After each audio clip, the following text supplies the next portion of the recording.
අපි අද කතා කරන්නේ අපේ මේ වයිබ් එක ගැන. මේ වයිබ් එකෙන් කොහොමද අපි අපේ ජීවිතය වෙනස් කරගන්නේ? අපි මේ ඉන්න වයිබ් එක වෙනස් කරේ නැත්නම් අපි කොච්චර law of attraction කරත් අපිට අපේ ජීවිතය වෙනස් කරගන්න ටිකක් අමාරුයි. ඒක තමයි සමහර අයට law of attraction ටෙක්නික් කරද්දී දේවල් ඉක්මනට ළඟා කරගන්න පුළුවන් වෙන්නේ. ඒත් සමහර අයට කොච්චර ටෙක්නික් කරත් දේවල් ළඟා කරගන්න හුඟක් අමාරු වෙන්නේ. මේ වයිබ් එක තමයි ඒකට ප්‍රධානතම හේතුව. මොකද්ද මේ වයිබ් එක කියන්නේ? වයිබ් එක කියන්නේ ඔයාලා එදිනෙදා ජීවිතේ ගත කරන්නේ කොහොමද? ඔයාගේ මූඩ් එක කොයි වගේද? ඔයා ටිකක් මූඩි කෙනෙක්ද? ඒකට හේතුව මොකද්ද? අපි බලමු ඒකට හේතුව මොකද්ද කියලා. ඔයාට නිතරම තරහ යන, කේන්ති යන කෙනෙක්ද? ඒකට ප්‍රධානතම හේතුව මොකක්ද? සමහර වෙලාවට මේකට හේතුව වෙන්න ඇත්තේ ඔයාට ඊයේ දවස් වෙච්ච දෙයක් වෙන්න පුළුවන්. සමහර වෙලාවට ඔයාට ඔෆිස් එකේදී බොස්ගෙන් බැනුම් අහන්න වෙන්නේ නැති. එහෙම නැත්නම් ඔෆිස් එකේ කාත් එක්ක හරි ප්‍රශ්නයක් ඇති වෙන්නේ නැති. එහෙමත් නැත්නම් ඔයා බස් එකේදී කොන්දොස්තර මහත්තයාත් එක්ක මොකක් හරි ප්‍රශ්නයක් දාගන්න නැති. එහෙම නැත්නම් බස් එකේ වෙච්ච වෙන ප්‍රශ්නයක්, ගෙදර අයත් එක්ක වෙච්ච ප්‍රශ්නයක්. ඔය ප්‍රශ්නත් එක්ක ඔයා රෑ නිින්දට ගිහිල්ලා ඉවර වෙලා ඔයා උදේ නැගිටින්නේ ඒ ප්‍රශ්නෙත් මතක් කරගෙනද? ඔයා ඊයේ වෙච්ච දේ ඔයාගේ අද දවස තීරණය කරන්න ඔයා යොදාගෙන තියෙනවා. ඉතින් ඊයේ වෙච්ච දේ ඔයා අද දවසට ගෙනාවන් පස්සේ ඔයාගේ අද දවස ගත කරන්නේ ඊයේ වෙච්ච හැඟීම් එක්ක. ඒ කේන්තියත් එක්ක. ඉතින් මේ වගේ දේවල් වලට පුළුවන් ඔයාගේ ශරීරයේ තියෙන කෙමිකල්ස් වෙනස් කරන්න. මේ කෙමිකල්ස් කියන්නේ අපේ හැඟීම් එක්ක අපේ ශරීරයේදී ඇති වෙන දෙයක්. ඉතින් මේ කෙමිකල්ස් වලින් තමයි ඔයාගේ මුළු ශරීරයම පාලනය වෙන්නේ. ඔයාගේ මුළු ජීවිතේම පාලනය වෙන්නේ මේ කෙමිකල්ස් වලින්. ඉතින් ඔයා ඊයේ වෙච්ච දේ අද දවසට ගෙනල්ලා ඔයා ඒකත් එක්ක ජීවිතේ ගෙනියන්න හදනවා නම් අද දවසේදී ඔයා ඉස්සලාම් හිතන්නේ මොකද්ද? ඔයාට යන්න වෙන බස් එක ගැන හිතලා අදත් මට මේ බස් එකම හම්බ වෙයිද දන්නේ. ඒ බස් එක හම්බ වුණොත් ඔයා ඒ කන්ඩක්ටර් දැක්ක ගමන් ඊයේ වෙච්ච දේ ගැන ආයෙ මතක් කරලා ආයෙ තරහ ගන්නවා. සමහර ලාට ඔයාට ඊයේ වෙච්ච දේ අදත් වෙන්න පුළුවන්. ඒකට හේතුව තමයි මොකද ඔයා ඒ දේ ගැන හිතම තමයි ආවේ. එහෙම නැත්නම් ඔෆිස් එකට ගියාම ඔයා ඔෆිස් එකේ ඊයේ වෙච්ච ප්‍රශ්න ගැන කල්පනා කරනවා අද. ඔෆිස් එකේ ඔයාත් එක්ක ඔයා මූඩ් එකක නම් ඉන්නවා. ඉන්නේ ටිකක් තරහෙන් නම් අනිත් අය වැඩි නුරුස්සන ස්වභාවයකින් නම් අනිත් අය ක්‍රමක්‍රමයෙන් ඔයගොල්ලන්ගෙන් ඈත් වෙනවා. ඉතින් මේ විදිහට ඔයාව අනිත් අයගෙන් ඈත් කරගන්නවා. ඉතින් ඔයා හැමදාම ගෙවන්නේ මේ විදිහට නම් ඔයා අද හෙට අනිද්දා මාසෙකින් මේ මුළු අවුරුද්දම ගෙවන්නේ ওই විදිහට නම් ඔයාට ඔයාගේ ජීවිතේ වෙනස් කරගන්න ඕන. ඔයාට තරහ යන්න නැතුව ඉන්න බෑ. හැබැයි දැන් ඔයාට පුරුද්දක් විදිහට මේ දේ සිද්ධ වෙනවා. ඒකට හේතුව තමයි ඔයා මේ දේ දිගටම කරගෙන ඇවිල්ලා තියෙන නිසා. ඒ නිසා මේ දේ එකපාරට වෙනස් කරගන්න බෑ. හැබැයි ඔයා වෙනස් කරගන්න හිතුවොත් මේ දේ වෙනස් කරගන්නත් පුළුවන්. ඉතින් මේ මම කිව්වා මේ කෙමිකල්ස් වලින් තමයි අපේ ජීවිතේ හුඟක් වෙලාවට වෙනස් වෙන්නේ කියලා. ඉතින් මේ නෙගටිව් අපේ සිතුවිලි වලට අපේ ඍණාත්මක සිතුවිලි වලට හැදෙන කෙමිකල් එක වෙනස්. අපේ ධනාත්මක සිතුවිලි වලට හැදෙන කෙමිකල් එක වෙනස්. ඉතින් මේ නෙගටිව් සිතුවිලි ඇති අයින් කරගන්න. එහෙම නැත්නම් අපි මේ ගෙවන මේ ඒකාකාරී ජීවිතේ හැමදාම එකම විදිහටනේ අපි ගෙවන උදේ නැගිටිනවා, කනවා, බොනවා, ඊට පස්සේ ඔෆිස් එකට යනවා, සමහර වෙලාවට පාර කියන දේවල් දන්නේ නැහැ. මොකද එකම රූටින් එක අපි කරන්නේ. එකම පාර දිගේ යන්න තමයි යන්නේ. අපි දන්නවා මේ පාරේ මේ දේවල් තමයි වෙන්නේ කියලා. මම හොඳ උදාහරණයක් කියන්නම්. ඔයගොල්ලෝ මගේ දේ තුන ටෙක්නික් එක කරාපු අය ඉන්නවා නම් මට මතකයි එක කමෙන්ට් එකක් තිබ්බා. එයා හැමදාම ඒ පාර තමයි යන්නේ. හැබැයි කිසිම දවසක ඒ දේ තුන තියෙන බෝඩ් එක දැකලා තිබුණ නැහැ කියලා. ඉතින් ඒකට ප්‍රධානම හේතුව තමයි අපි වටපිටාව ගැන අවධානය යොමු කරන්නේ. මොකද එකම රූටින් එක අපි කරන්නේ. හැමදාම යන දේ, හැමදාම කරන දේ, හැමදාම යන පාරේ තමයි අපි යන්නේ. එතකොට ඔයාගේ ජීවිතේ ඒකාකාරී වෙනවා. ඔයාටම ජීවිතේ එතකොට මම මේ කරන්නේ එකම දේ නේද කියන එකෙන් ඔයාටම එපා වෙනවා සමහර වෙලාවට. මේ දේ වෙනස් කරගන්නේ කොහොමද?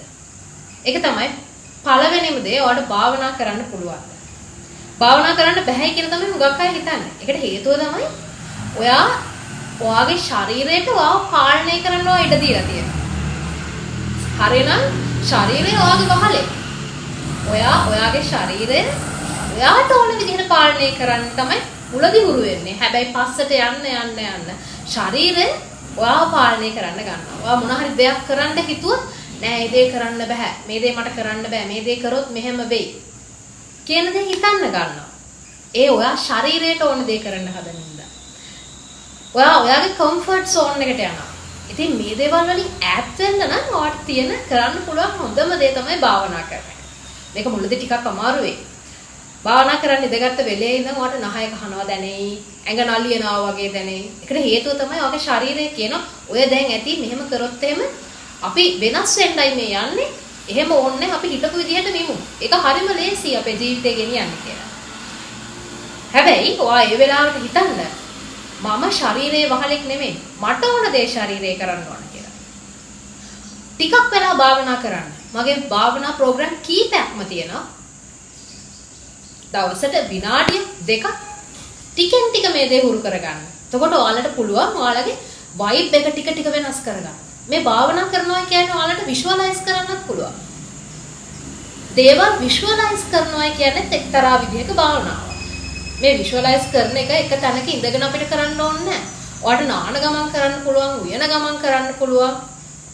ඔයාගේ මනස එක තැනකට ගන්න පුළුවන් නම් ඒ වෙලාවේදී ඔයාට ඒ මොහොතේ විෂුවලයිස් කරන්න පුළුවන්. බස් එකේ යද්දී, කෝච්චියේ යද්දී ඕනම වෙලාවක ඔයාට ඒ විදිහට විෂුවලයිස් කරන්න පුළුවන්. හැබැයි ඔයාට ඔයාගේ මනස එක තැනකට ගන්න පුළුවන් නම් ඒ වගේම තමයි අපි නිකන් හිතා ඉඳලා, ඒ කියන්නේ අපි විෂුවලයිස් කරනවායි කියලා විතර මේ දේ කරලා හරියන්නේ නැහැ. මං කිව්වා අපේ ජීවිතය වෙනස් කරන්න නම් අපි අපේ ශරීරයේ තියෙන කෙමිකල්ස් වෙනස් කරන්න ඕන. මේ කෙමිකල්ස් වෙනස් වෙන්නේ අපේ හැඟීම් වලින්. බලන්න අපි කොච්චර සතුටින් ඉන්න වෙලාවක අපේ හැඟීම් කොච්චර ඇම්ප්ලිෆයි වෙනවද, වැඩි වෙනවද? එතකොට ඔයාගේ ශරීරයේ වෙනසක් ඔයාලට තේරෙන්නේ නැද්ද? එතකොට ඔයාලා තරහ ගිහින් ඉන්න වෙලාවකදී ඔයාලට තේරෙන්නේ නැද්ද ඔයාගේ ශරීරයේ වෙනස? මේ දේවල් කරන්නේ කෙමිකල්ස් වලින්. ඒ නිසා ඔයාගේ හැඟීම් දෙන්න විෂුවලයිස් කරන්න. ඔයාලට මම කලින් වීඩියෝ එකක් දීලා තියෙනවා. රෝසමලේ වීඩියෝ එක. එහෙම නැත්නම් දෙහිගෙඩියේ වීඩියෝ එක. මේ වීඩියෝ එක කරපු දැකපු අය කියලා තිබුණා මේක මම කිව්වේ රෝසමලක් විෂුවලයිස් කරන්න විතරයි. හැබැයි ඒගොල්ලන්ට ඒකේ සුවඳ දැනෙලා තිබුණා. ඉතින් ඒ වගේම තමයි දෙහිගෙඩියේ වීඩියෝ එක කරපු වෙලාවේදී ඒගොල්ලෝ ඒකේ ඇඹුල් රස අත්විඳා.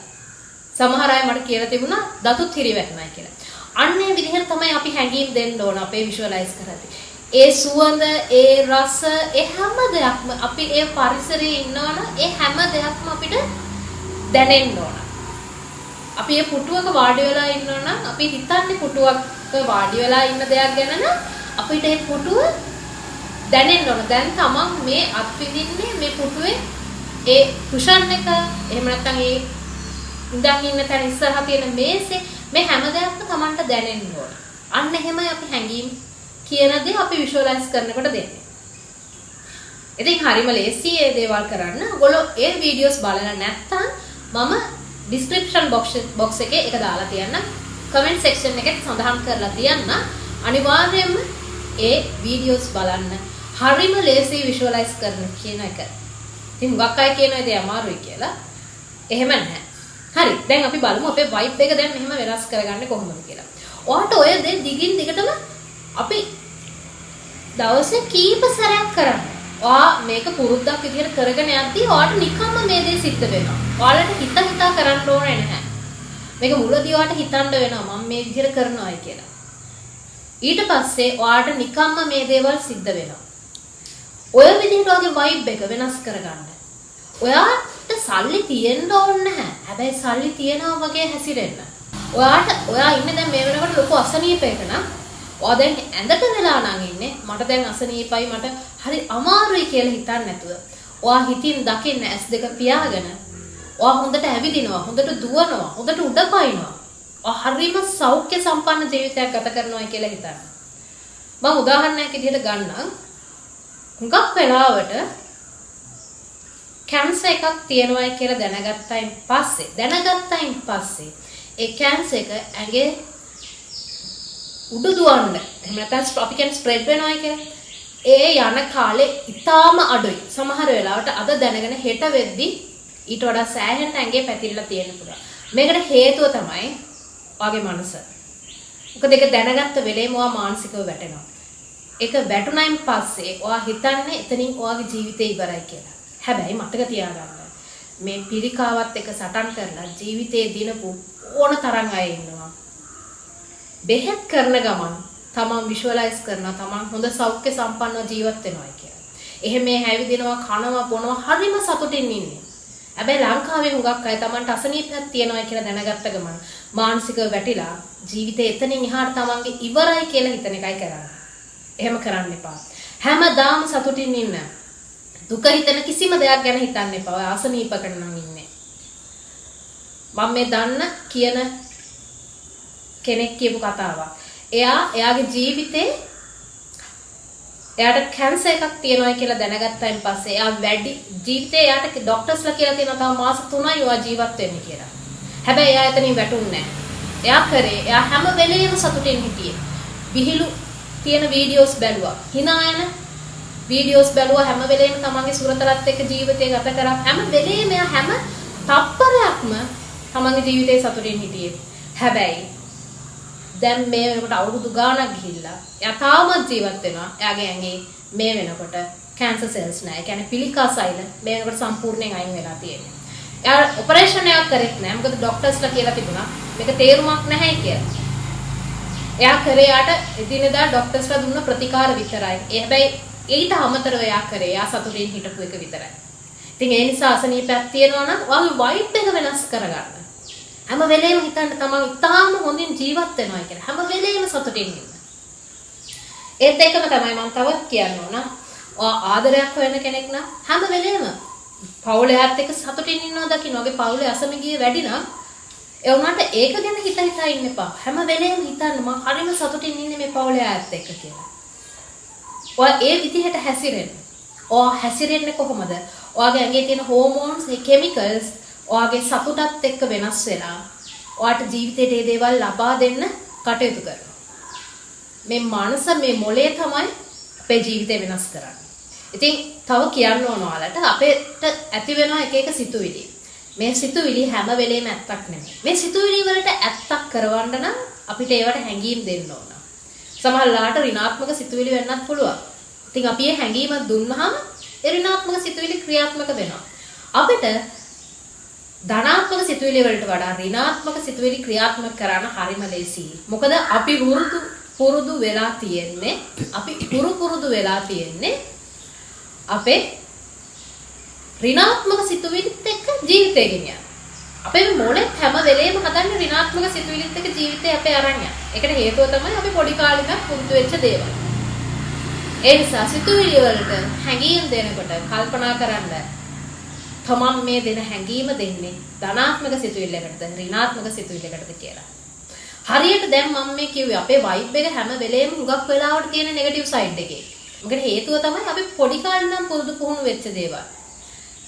ඉතින් මේ වයිබ් එක වෙනස් කරනවා කියන්නේ හරියට ඔයා දැන් මේ මොහොතේ ඉන්නේ ගල් විතරක් තියෙන මුඩු බිමක කිසිම කෑමක් බීමක් නැහැ. එතනින් එහාට තියෙන්නේ විශාල ගඟක්. මේ ගඟේ කිඹුල්ලු ඉන්නවා, මෝරු ඉන්නවා, يعني මිනි කන සත්තු జాතියක් ඉන්නවා. හැබැයි ඔයාට මේ ගඟෙන් එගොඩට යන්නත් ඕන. එතනින් එහාට තියෙන්නේ හරිම ශාස්ත්‍රීය ക്ഷേම භූමියක්. හැබැයි ඔයාට ඒක පාස් කරන්න තියෙන මේ ගඟ පාස් කරන්න තියෙන එකම එක දෙයක් විතරයි. ඒ තමයි මේ පැත්තේ තියෙන ගලක කඹයක් ගැට ගහලා තියෙනවා එහා පැත්තේ තියෙන ගහක් එක්ක. මේ කඹේ දිගේ තමයි ඔයාට මේ ගඟ තරණය කරන්න වෙන්නේ. ඔයා මේ ගඟ තරණය කළා ඔයාගේ ජීවිතේ සම්පූර්ණයෙන්ම වෙනස් වෙනවා. ඔයා තීරණය කරන්න ඕන ඔයා මේ ගඟ තරණය කරනවද මේ විදිහට නැද්ද කියලා.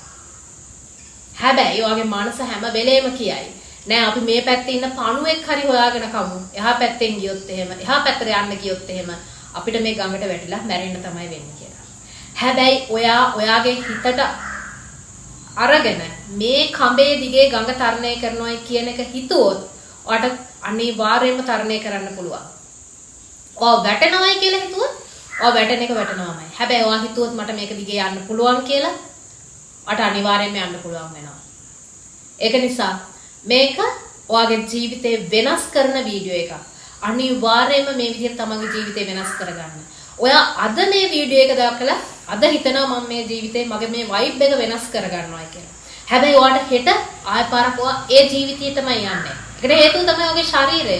ඔයාට අලුත් දේවල් හිතන්න කරන්න ඉඩ දෙන්නේ නැති එක. ඉතින් ඔයාගේ ශරීරය වෙනස් කරගන්න. දවසින් දවස සමම් භාවනා කරන්න, විෂුවලයිස් කරන්න, ස්ක්‍රිප්ටින් කරන්න. ඔය ස්ක්‍රිප්ටින් 369 ලියන එකේ ලොකු දෙයක් තියෙනවා. ඔයා අද හිතනවා මම ලියනවා කියලා. හෙටත් කරනවා. අනිද්දාත් කරනවා. හැබැයි ටික දවසක් යද්දී මේක ඔයාගේ ශරීරය විසින්ම කියනවා නෑ නෑ මේක හරියන්නේ නැහැ. අපේ පුරුදු ජීවිතේට මෙයා මේක ලේසි කියලා. ඔයාගේ ශරීරය තමයි මේක අමතක කරවන්නේ. සමහර වෙලාවට ඔයාට අමතක වෙනවා මේ දේ කරන්න. ඔයා හිතලා අමතක කරන්නේ නැහැ. හැබැයි ඔයාගේ ශරීරය අමතක කරනවා. ඔයාගේ පුරුදු ජීවිතේට අරන් යන්න ඕනේ. ඒ නිසා ඔයාගේ දුවන හිත අල්ලගෙන ඇවිල්ලා Taman ළඟ තියාගන්න. හැම වෙලේම කම්ෆර්ට් සෝන් එකට යන්න හදන හිත හැම වෙලේම අල්ලගෙන ඇවිල්ලා ඉන්දෝල අර බලු පැටියෙක් හීලා කරගන්නවා වගේ Taman කියන දේ කරන්න පුරුදු කරනවා වගේ හිත Taman කියන දේ කරන්න පුරුදු කරව ගන්න. ඒකට හොඳම ක්‍රමය තමයි භාවනා කරන එක. ඉතින් මම භාවනා කරන වැඩසටහන ඔයාලට සඳහන් කරලා තියන්න. මේ කාඩ් එකක් දාලා තියන්න. ඒ වගේම තමයි ඩිස්ක්‍රිප්ෂන් බොක්ස් එකෙත් මම දාලා තියන්න. ඉතින් මේ විදිහට තමන්ගේ ජීවිතය වෙනස් කරන්න. අනිවාර්යෙන් දවස් 7ක් වැඩි ඕනේ නැහැ. දවස් 7ක් මම මේ කියපු විදිහට ඔයාගේ වයිබ් එක වෙනස් කරගන්න බලන්න. ඔයාට තරහ එනවනම් කාත් එක්ක හරි. එකපාරම සිතුවිල්ලක් මතක් වෙලා තරහ ගන්නවා නම් හැම වෙලේම වයිබ් එක වෙනස් කරගන්න ඕනයි කියන එක මතක තියාගන්න. මේක දවස් 7ක් කරන්න. ඔයාට ඔයාගේ ජීවිතේ සම්පූර්ණයෙන්ම ටිකෙන් ටික වෙනස් වෙන ඔයාට තේරෙයි. ඒ වගේම තමයි ඔයාගේ ජීවිතේ වෙනස් වෙන්න පටන් ගත්තයින් පස්සේ අනිවාර්යයෙන්ම මේකට ඇවිල්ලා මේ කමෙන්ට් සෙක්ෂන් එකේ මැසේජ් එකක් දාන්න අනිත් අයටත් මේක මගේ ජීවිතේ මේ විදිහට වෙනස් වෙන්න ගත්තා. පොඩි දේවල් ලැබෙයි. ඔයා හිතන්නේවත් නැති දේවල්. තව පොඩි අවස්ථා ලැබෙයි. ඔයා හිතුවේවත් නැති විදිහට. මොකද ඔයා මෙච්චර කාලයක් ඒ දේවල් දැක්කේ නැහැ. ඔයා හිටියේ වෙනස් වයිබ් එකක නිසා. ඔයාගේ ජීවිතේ වෙනස් වුණායින් පස්සේ ඔයා අනිත් අයටත් කියන්නේ මේ විදිහට ජීවිතේ වෙනස් කරගන්න කියලා. අනිත් අයටත් මේ වීඩියෝ එක පෙන්නන්න. මොකද අපි මේ ලෝකේ මේ ගත කරන්නේ තනියෙන් ගෙවන ජීවිතයක් නෙමෙයි. අපි හැමෝම ගොඩ යන්න ඕන. ඒ නිසා ඔයා අනිත් අයටත් මේ වීඩියෝ එක පෙන්නලා අනිත් අයගේ ජීවිත වෙනස් කරන්න උදව් කරන්න. හරි? එහෙනම් අපි ජීවිතේ ජය ගමු. අලුත් වීඩියෝ එකකින් ආය පාරක් අපි හම්බ වෙමු. ඔබ සැමට සුබ දවසක් වේවා.